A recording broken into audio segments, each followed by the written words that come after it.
Venga, genial, perfecto. Bueno, bienvenidos a todos, buenas tardes. Empezamos el webinar sobre la neumonía adquirida en la comunidad. Hoy no es el escenario habitual porque el que tiene neumonía soy yo. Eh, no neumonía, pero llevo, sí, lo que técnicamente llamamos un trancazo y ya no me he atrevido ni a salir.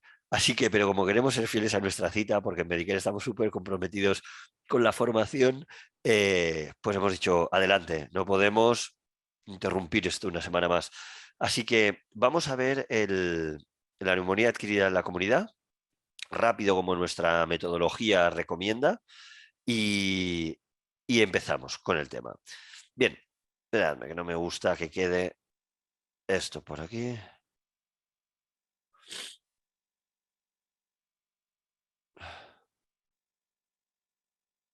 Ahí. Empujamos los comentarios. Bien. Vale. Entonces vamos al lío. Decimos, neumonía adquirida en la comunidad. Infección aguda del parénquima pulmonar que afecta a un paciente expuesto a un microorganismo fuera del ámbito hospitalario. Luego, en la siguiente página veremos las etiologías y en función de la clínica, qué tipo de etiología puede ser la más posible. ¿Vale? No debe haber antecedentes de ingreso hospitalario en los 7-14 días previos al comienzo de los síntomas o que estos comiencen en las primeras 48 horas desde su hospitalización. Etiología de la neumonía típica es Streptococcus pneumoniae o Haemophilus influenza o enterobacterias. ¿Podemos silenciar, Jefferson, los micros, porfa? Y Perfecto. en...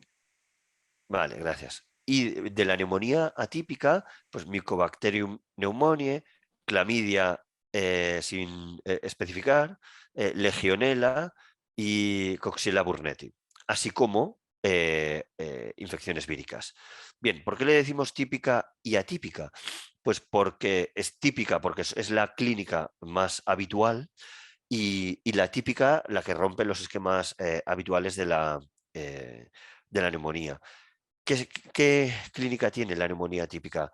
Un inicio agudo, fiebre alta, mayor de 38 grados, escalofríos y afectación del estado general, disnea, tos productiva con expectoración purulenta, rumbrosa, dolor pleurítico, crepitantes y o soplo tubárico y hipofonesis localizada. Como nosotros no podemos confirmar radiológicamente esto, estos son los síntomas que habitualmente veremos y con los que podemos establecer nuestro diagnóstico clínico. Y la atípica, ¿qué síntomas tiene? Si hemos dicho que son los típicos, pues la típica tiene un inicio mucho más insidioso, más inconstante. No es tan de una brusca instauración, lo cual despista mucho más a la hora del diagnóstico. Tiene una fiebre variable, a veces oscilante, mialgias, artralgias y cefalea, que también despista bastante con un proceso vírico general. Puede presentar vómitos y o diarrea, tos seca o escasamente productiva y hematuria, especialmente en el caso de infecciones por legionela. Y de, ok, y si estos son los síntomas que nos permiten identificar el tipo de establecer un diagnóstico clínico de si puede ser una neumonía típica o atípica, y por tanto esto podríamos hacer un manejo inicial en domicilio, ¿cuáles son los síntomas que definitivamente nos recomiendan derivar los tenemos ahí en rojo y nos recomiendan derivar al paciente por su sola presencia? Pues bien, pulsioximetría menor a una saturación menor a 90, definitivamente una sistólica menor de 90, ¿no? Ese síntoma clásico de shock séptico, una frecuencia con una taquicardia mayor de 120, una frecuencia respiratoria mayor a 26 en adultos, mayor a 70 en lactantes o mayor a 50 en niños mayores, tiraje subcostal moderado grave, la puntuación en la escala CURP de CURP 65 que sea mayor de 1. Ahora iremos a la escala CURP, la veremos en detalle, veremos los elementos que la forman y la interpretación y cuándo recomendaríamos derivar al hospital. Lo vemos enseguida. Algunos otros criterios de sepsis, sospecha de bacteriemia, ¿no? Sobre todo la afectación neurológica, la desorientación, eh, la apatía, la descompensación de enfermedades de base, por supuesto, si es un paciente inmunodeprimido, si está embarazada, niños menores de 5 años, pacientes con factores de riesgo para patógenos resistentes, ¿no? Que ha tenido infecciones de repetición, un historial microbiológico de resistencias de difícil manejo que seguramente requerirá manejo por infecciosas. Bien, sospecha de neumonía por aspiración. Es decir, si sospechamos cuando este sería el caso, bien porque sea atragantamientos o bien por erróneas introducciones de alimentación, que algunas hemos visto cada vez menos, pero que lo hemos visto por un mal sondaje nasogástrico. Actualmente el sondaje nasogástrico para evacuación gástrica no requiere control radiológico, pero para alimentación enteral sí debería hacerse un control radiológico. Porque si no, aunque toda la vida hemos hecho la comprobación de que estás en fundus gástrico, pues a través de insuflar, ¿no?, aire con la jeringa de 50 y escuchar claramente poniendo el fonendo en abdomen que estás bien colocado, o mucho más específico, que sería llevar tiras de pH, pero esto no lo hacemos en general, llevar tiras de pH para cuando colocas la sonda nasogástrica en estómago, hacer una aspiración y ese jugo gástrico pasarle la tira de pH, ver que es un pH ácido y por tanto aseguras que estás en fundus gástrico y no has tenido que derivar al paciente al hospital para una comprobación radiológica. Pero se han dado situaciones en las que la sonda se ha puesto mal, se ha hecho una introducción de alimento en vía respiratoria y en contra de lo que podamos pensar, de que siempre va a producir un montón de tos y tal, no siempre es así, especialmente en pacientes neurológicamente deteriorados y se producen neumonías químicos por la introducción de alimentos, lo cual también sería definitivamente, si tenemos esa sospecha en un paciente con sonda nasogástrica, criterio para derivación y para valoración oportuna. Bien, posible origen nosocomial, si sospechamos que tuvo antecedentes de estar en hospital y que la neumonía viene por allá y por tanto va a tener un tratamiento antibioterápico mucho más difícil, donde va a ser necesario antibiogramas, otras pruebas y definitivamente será un criterio de derivación. Intolerancia oral, obviamente rechazo a la alimentación, si es un lactante, signos de deshidratación, nos va a requerir tratamiento probablemente endovenoso, también lo vamos a tener que derivar al hospital, porque los programas de hospitalización domiciliaria que los tenemos son generalmente para pautas ya establecidas desde el hospital que tras una valoración y una consideración de estabilidad se han derivado al domicilio para llevar a cabo el tratamiento que se pautó desde el hospital. Pero no hay programas de hospital, o no deberían haber programas de hospitalización domiciliaria en fase aguda, porque hay todo pues, un proceso lógicamente diagnóstico que se tiene que hacer y que cuando se considere estable desde el hospital se devolverá al domicilio, aunque tenga que hacer días de antibiótico y todo eso. El tema de un entorno social desfavorable, bueno, hay el tema de cuidadores que sin juzgar, porque a veces vemos muchas situaciones en domicilio, ¿no? Pero cuidadores que están claudicando. Hay escalas de valoración del riesgo de claudicación, pero son escalas como Zarit que no se aplican el primer día cuando va un profesional. Tiene que haber un vínculo terapéutico porque hay preguntas que son muy invasivas y usted se avergüenza de su familiar y usted le cuesta, a veces tiraría la toalla. A ver, hay algunos cuidadores que te lo dicen cuando entras por la puerta, ¿eh? Pero si no es así, ese tipo de investigación es más complicada. Por tanto, si nosotros en nuestro juicio vemos que no hay soporte suficiente para que el tratamiento que vamos a prescribir vaya a ser realizado correctamente, pues entonces debemos derivar. ¿Vale? Y si no ha habido respuesta al tratamiento antibiótico en 48-72 horas, también. Bien, ¿qué antibióticos?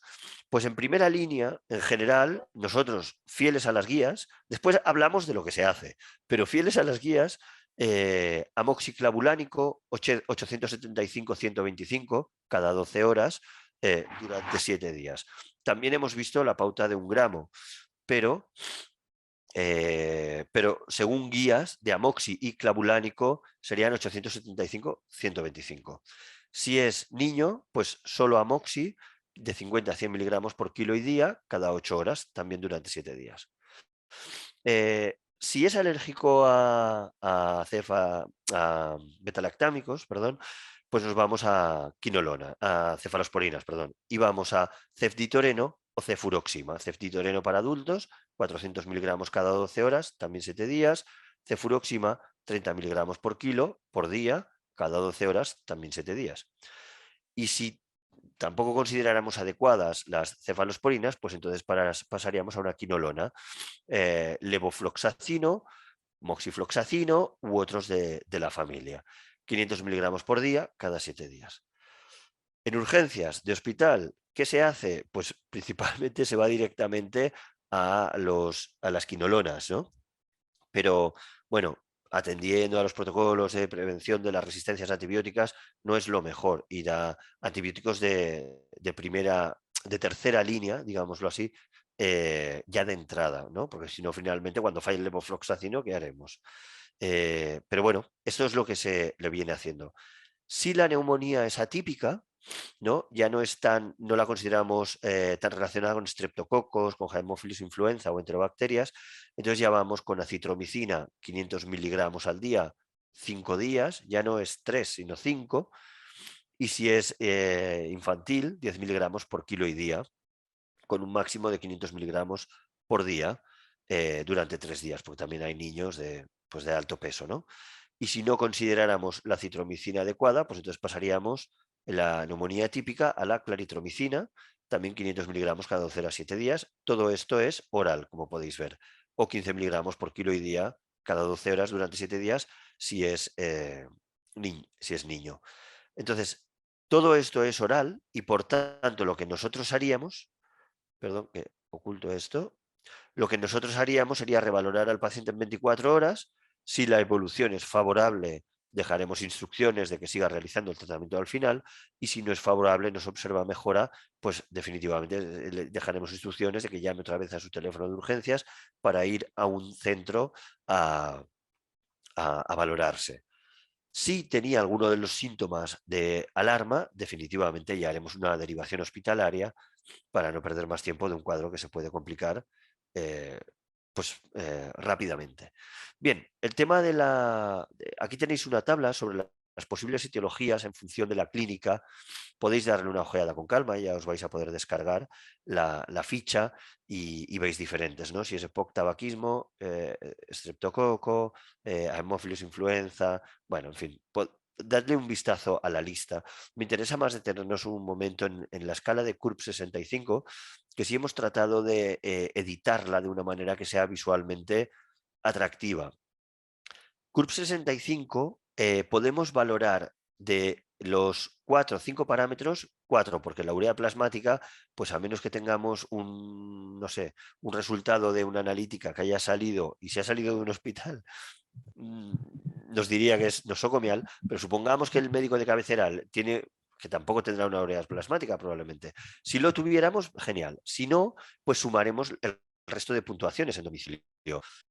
Si estamos entre 0 y 1, pues aquí es donde nos podemos mover, no tiene ninguno de estos criterios, o tiene uno de ellos, podríamos movernos en el manejo ambulatorio, darle una oportunidad al tratamiento domiciliario, porque la mortalidad asociada es de un 0,7 o de un 2,1%.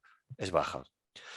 Si tenemos una puntuación de 2 y ya cumple 2 criterios, bien que esté confuso, que tenga una frecuencia respiratoria alta, es que la presión, de hecho, la presión, si os acordáis, menos de 90 ya es un signo de... Y esto nos puede ayudar a establecer un pronóstico de mortalidad, pero ya la presión sistólica de menos de 90 y la frecuencia respiratoria de más de 30 ya prácticamente cumple criterios de derivación. Por tanto, además, en domicilio siempre somos un punto más prudente de lo que podemos ser en un hospital. Por tanto, a lo mejor si el paciente tiene 65 años, pero está clínicamente bien, pues podemos mantener el tratamiento en domicilio, ¿no? O sospechamos la neumonía, pero no tiene ninguno de estos. Tiene una frecuencia respiratoria de 24 o de 28, que es un poco subidita, pero no como para considerarse tan importante. Entonces, y en el caso de que ya tenga 3 o 4 o 5, ya tiene que ser derivación porque el riesgo de mortalidad ya es alta, definitivamente más de un 10% es un riesgo muy alto, o por no decir muy alto, si tuviera 4 o 5 puntos. Entonces, esta escala CURB es una buena herramienta para saber cuando estamos delante de una neumonía Para mí el mensaje de esto es que no todas las neumonías son derivables, porque uno pensaría, es que tiene una neumonía, de hecho lo tengo que derivar. Bueno, si no tiene ninguno de los síntomas de estos o tiene uno, podríamos darle una oportunidad al tratamiento antibiótico, siempre que haya, muy importante, cuidado social adecuado en domicilio, porque si no va a haber una persona presente, si el hijo se va a trabajar, va a dejar a la persona sola, horas sola, pues eso no sería un cuidado social adecuado y la cosa se puede complicar en cualquier momento. Por tanto, ahí también tendríamos que derivar. ¿Vale? Hasta aquí el webinar de hoy, en modo flash. Ahora vamos a subir el webinar a la plataforma para que lo podáis ver y también descargaros la ficha. ¿Alguna pregunta?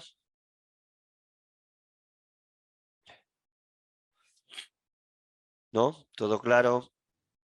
Bueno, pues bueno, es que estáis silenciados, ¿eh? Quien quiera que se desilencie, ¿eh? Si queréis preguntar algo. Ángel, ¿me pasarás el enlace? Como Siempre, siempre, como como siempre, siempre. vaya. Es que si no, es que no puedo. Ya, yo al que me lo pida, vale, se lo paso. Es más, ahora os lo pasaré a lo mejor por el grupo incluso, ese listado de distribución y también lo recibís por ahí. ¿Vale? Servicio a la carta para todos vosotros, porque os amamos, ¿vale? Nos Gracias. vemos. La semana que viene tenemos traqueobronquitis y la siguiente haremos un swap.